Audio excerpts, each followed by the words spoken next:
Gachagua, the DAPK leader Eugene Wamalwa, and former UDA Secretary General Cleophas Malalas have accused the government of intimidating their critics in undermining democracy in the country.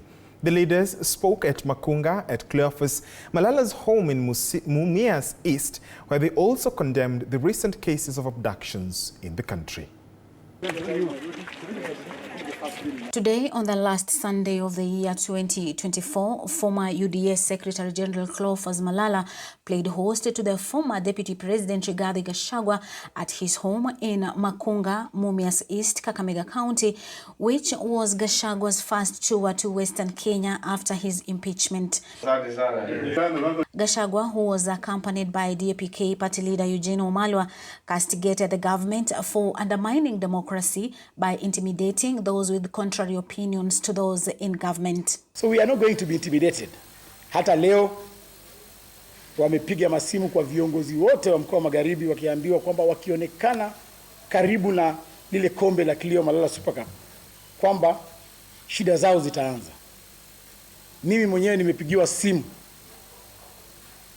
kutoka kwa ofisi kuu kusema kwamba ni cancel invitation ya rafiki yangu Rigathi Gachagua.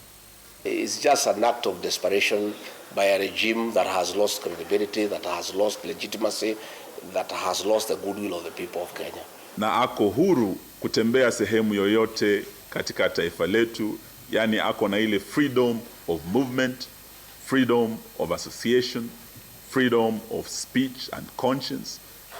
Hayo sio mambo yanategemea ukarimu wa Bwana Ruto na serikali yake. The leaders also criticized the government following the kidnapping cases reported in the country, the leaders threatening to lead protests across the country if kidnappings are not stopped. So Mr. President, you said utakomesha, lakini hawa watoto bado hufika nyumbani. Order their release from wherever they are. Kama maneno haya hayatafanyika vile rais amedirect jana ama juzi, basi tujitoe wote. January tujitoe wote.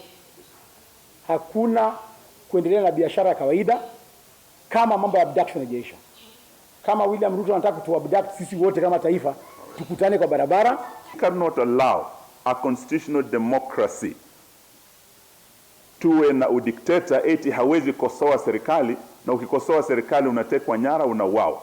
The self-proclaimed Mount Kenya kingpin also distanced himself from allegations that he sponsored Gen Z protests that led to the death of many young people in the country. The fact that I defended them does not mean that I sponsored them or funded them, or I'm their leader.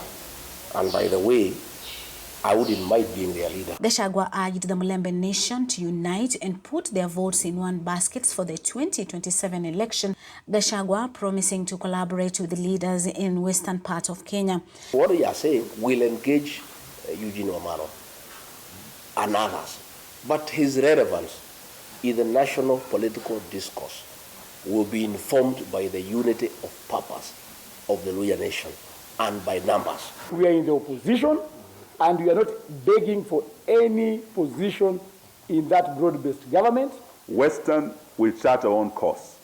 We'll be captains of our own ship. After being accused of playing tribal politics, today former Deputy President Rigathi Gachagua toured Western Kenya with an aim of getting friends ahead of 2027. It is a wait and see if at all the coalition will be able to propel them to the top seat in the country.